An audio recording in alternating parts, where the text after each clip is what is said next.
Welcome back to the Sports Source. We're going to have to put a DVD together of the outtakes from this show.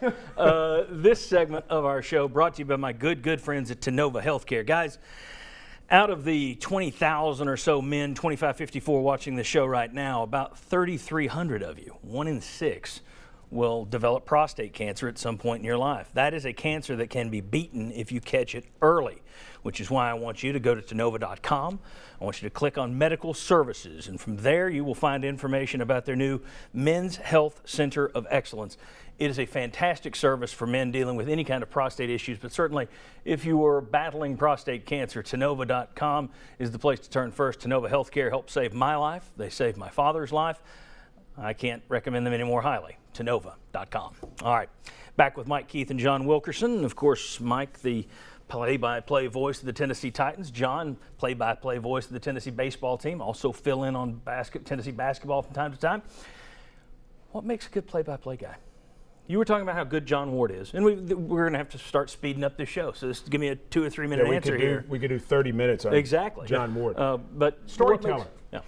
I think that's what it's still, you're still laying out a story. And it's why I believe a lot of Southern announcers over the years have been wildly successful, not just for college teams in the South, but nationally, because we tell stories. Everybody's got an uncle or a dad or a friend or whatever who can tell a story. Mm-hmm.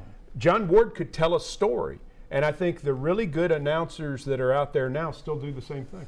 Yeah, I think you start with the foundation, that is, what is the situation of the game? What's time? Who's got the ball? Who's at the plate? Things like that. And you just build concentric circles around. Now, if the game is dramatic, then you just keep it right there in the middle, because nobody wants to know more than what's going on. But if one side happens to get the upper hand and then continues to expand that upper hand, then it's even more story time. You know, with a baseball situation, you've got so many games, it might be a little bit different. With football, though, one thing I've noticed that has changed over the last 20 or so years, and you've certainly seen it in television, storylines. It seems that there is more production that goes into a game. That is, if you watch Jim Nantz and Phil Simms, for example, they will hit 3 or 4 topics that as a producer I can spot this and I say, okay, this was talked about beforehand. Right. They're going to come back to this a couple of times. This will be a theme for the game, and they'll say either A, yes, this team did do this, or B, they didn't. Is that something new, that there's more of a focus on we need to have storyline A, B, or C? Do you worry about those kind of things in production meetings going into a game, that you want to have certain storylines built in? Or is that more of a television thing? I think it's more of a television thing, John, because I think they build graphics towards Certainly. it and have video built in towards it to kind of follow it along. And they understand the thought process that people aren't going to be sitting there for the whole 3 hours, that you're going to need to come back to things. On radio, we do the same thing. I think we do it differently with how we lay out in our hour-long pregame show on Titans Countdown from noon to 1 Knoxville time. I hope that you're getting a feeling of what the important things are going to be, and we try to go back and touch on them throughout. Situation dictates a little bit more. We're not automatically going to do it, but I do think it's important as far as what the story is, sure. Let me ask you guys, you guys were doing high school games together. Oh, yeah. And then a year or 2 later, you're calling a Super Bowl. Yeah. How was that transition to go? One time you're doing Beard and Farragut, a few months later you're calling a Super Bowl, or better example, you're doing the Music City Miracle, which, by the way, I think Sports Illustrated ranked that as one of the 30 all-time greatest sports radio calls in American sports history. That's a heck of a thing. And here you are, just a couple of years from doing the local stuff here. How was that jump? Big. Scary? Yeah, yeah, very scary. Sure it was. And part of it, too, is I had to negotiate with Bobby Denton to get to do play-by-play. And it was really hard because Sports Talk made the money. Right. And because Sports Talk made the money, then they would let us do other things. But the thing that Bobby wouldn't do, he's like, yeah, you could do high school football, but he said, you're not leaving at 5:30 to drive out to Halls.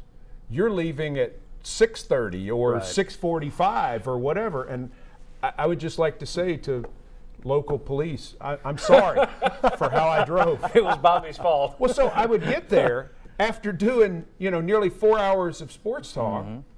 And of course, with Lindsey Nelson said, if you can do high school football and minor league baseball, you can call anything. And that's absolutely right because you don't have as much information. It's much easier to call an NFL game than it is to do a high school game. It's one of the reasons that I've gone back and started doing the TSSAA games because you don't ever want to forget what the basics are. Right. Because John said it. It's time and score. It's down and distance. It's who's got the ball. It's who number 7 is. And that's so forgotten because you got all these young guys who they want to tell you 8 million stats and they want to get into this thing about, cute language and let's be Chris Berman or let's be the late great Stuart Scott or whatever. When the reality is, if you stick with the basics, there's enough good things that build out of the action that gives you those moments anyway. And that's a big part of it. So I actually found it to be easier. It's intimidating because you have the title, I'm going to do the NFL game. Right. But the information is there. You've got a better view. You've got a better seat. You don't have to worry about 3 number 10s. Right. On the, that's right. Or as what happened with me one year, a guy switched numbers, okay? Was Lane Kiffin the coach? No. A guy switched numbers in high school during the week of a game, and so I was calling this kid who was playing Grade's name wrong, and his dad was going to whip me. and of course, and he, and his take on it was, well, you're being unprofessional that you don't know that. In high school, you do the best you can. Those are the battles that you fight that get you ready for this. Well, the good news is in the NFL, you probably don't have to worry about parents wanting to whip you either. I don't know. Times have changed. Okay, very good. All right, when we come back, we asked John about this. I'm gonna get Mike's take on it. For years, he was the guy that would grill someone else. Now, in his role, he represents the Tennessee Titans. So he's getting some hardball questions. I'm going to throw some later. What's it like to try and take those? We'll talk about it. Come on back on the Sports Source.